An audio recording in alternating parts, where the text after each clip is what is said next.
Start by wetting the top and create a horseshoe parting above the parietal ridge. Use the Andis master clipper with the blade closed and cut using the clipper over comb technique through the parietal area. Angle the Andis clipper comb down towards the occipital bone to build up weight through the back. Use the number 3 attachment comb with the blade closed to cut around the bottom half using a C-stroke motion in the occipital area. Use the styling comb for better tension and work in C-stroke motion starting at the temple up to your guide in the previously cut section.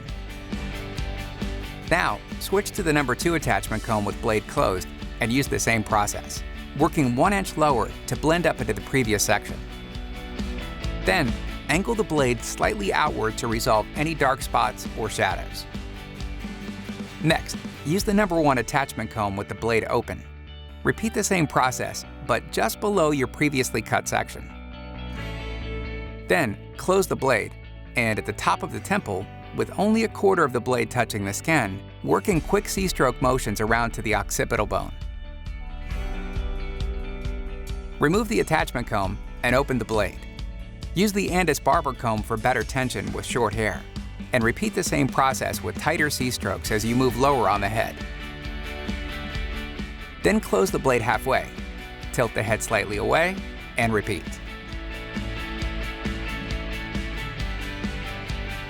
Close the blade and angle out so only a few teeth are touching the skin, and work down the temple and around the perimeter with a tighter C-stroke or buffing motion. To complete the fade, switch to the Andis T-outliner trimmer. Using just the corner of the blade, follow your guide from the temple around to the back.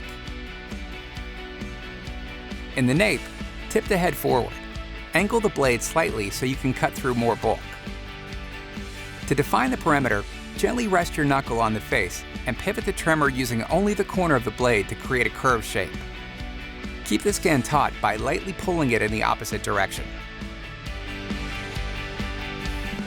Dampen the top and section out the front fringe in a V shape from just below each recession point.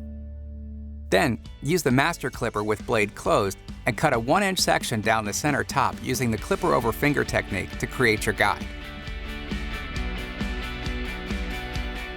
Then, cut horizontally, combing the hair straight up to connect the sides.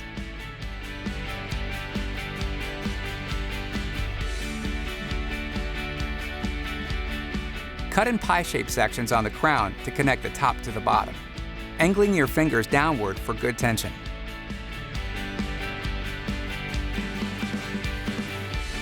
Then, move to the front hairline to define the finished length of the fringe.